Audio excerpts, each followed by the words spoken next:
बिस्मिल्लाहिर्रहमानिर्रहीम अस्सलाम वालेकुम। Welcome back to my channel खाना पकाओ जी। आज मैं आपके साथ शेयर करूंगी इमली और खुबानी की चटनी। बहुत ही आसानी से हम घर में ये बना सकते हैं और बना के हम इसे 2 महीने के लिए फ्रीज़ भी कर सकते हैं। तो बहुत मज़ेदार अच्छी सी ये घर में तैयार हो जाती है। जैसे कि अगर रमज़ान आया है तो दही बल्ले, समोसे, पकौड़े किसी के भी साथ हम चाट वगैरह में ये ज़रूर यूज़ होती है।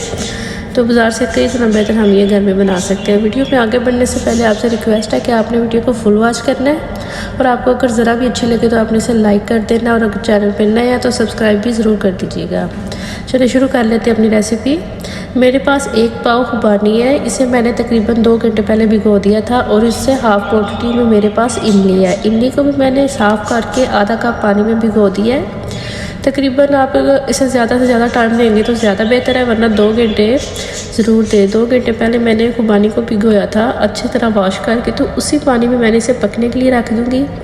इमली को भी अच्छी तरह से मसल के तो वैसे ही मैंने इसमें डाल दिया। इसकी गुठलियाँ वगैरह अभी अलहदा नहीं हमने की।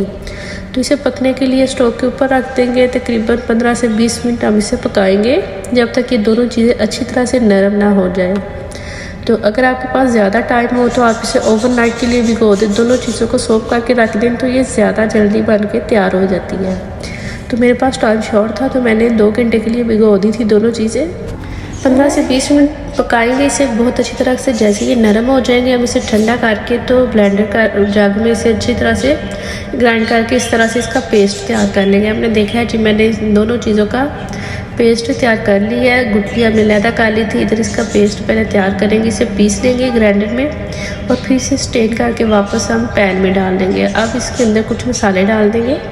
1 कप भर के मैंने इसमें डाल दिया चीनी का, साथ ही ये भुना कुटा हुआ ज़ीरा है और काली मिर्च है। ये नमक, सुरख मिर्च और आधी टीस्पून के करीब मैंने इसमें काला नमक भी डाल दिया। काला नमक इसकी थोड़ी सी लाइफ और ज़्यादा बढ़ा देता है, चटनी ज़्यादा जल्दी ख़राब नहीं होती। तो ये सारी चीज़ें डाल दिया। आधा चम्मच ही सुरख मिर्च, आधा चम्मच नमक और आधे चम्मच काला नमक। 3 चीज़ें ये थी और चौथी चीज़ चीनी है जो 1 कप भर के हमने इसमें डाला है।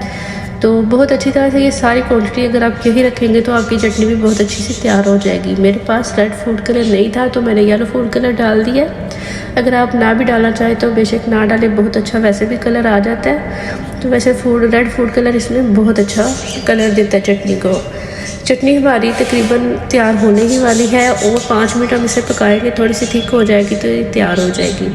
तो देखिए जितनी इतनी होनी चाहिए थी कि चम्मच के ऊपर ये लग जाए। तो चटनी हमारी तकरीबन तैयार हो गई है।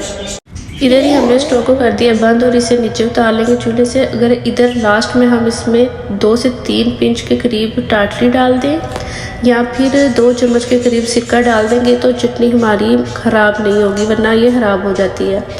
तो ये देखिए जी जैसे ठंडा हो गया मैंने इसे वैसे दूसरे कंटेनर में शिफ्ट कर लिया। बहुत अच्छी मज़ेदार सी हमारी इमली और खुबानी की चटनी तैयार हो गई है जो हम पूरा रमज़ान आराम से इस्तेमाल कर सकते हैं। लास्ट में आप इसमें ज़रूर थोड़ी सी टाटरी या सिक्का डालिएगा जिससे ये ख़राब बिल्कुल भी नहीं हो गया। अभी इसी तरह से कंटेनर में डाल के फ्रीज़ करके तो पूरा महीना यूज़ कर सकते हैं। बहुत अच्छी मज़ेदार सी तैयार हो गया। आपने मुझे ज़रूर फीडबैक देना है। छोटी सी रेसिपी आप ज़रूर ट्राई कीजिएगा, इंशाल्लाह आपको पसंद आएंगी। जल्द मिलेंगे नई रेसिपी के साथ, तब तक के लिए अल्लाह हाफिज़।